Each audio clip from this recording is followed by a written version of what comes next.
ஆனால் எந்த போட்டியிலும் இறங்க மாட்டாங்க. எல்லாமே இவருக்கு கிடைக்கணும், ஆனால் களத்தில் இறங்க மாட்டார். இதுதான் தாழ்வு மனப்பான்மை உச்சநிலை.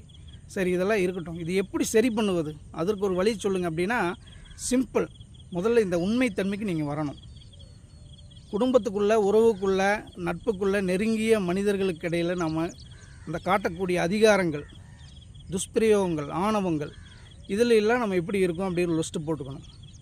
முகம் தெரியாதவர்களிடம், வேலை செய்கிற இடத்துல, புதுசாக பழகிறவங்களிடம், இதனால தான் பல பெண்கள் பல மனிதர்களிடம் மாட்டிக்கொள்கிறார்கள்.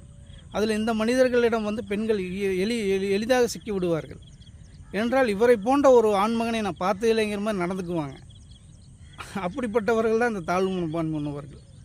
எப்பொழுதுமே தன்னை மேலோங்கிய நிலையில் எல்லாருமே கொண்டாடணும்னு அந்த வெளிப்படுத்திகிட்டே இருப்பாங்க. நல்லவங்கிறத வெளிப்படுத்த என்னாங்க, நல்லவங்கிற அந்த வார்த்தையும் கூட தேஞ்சு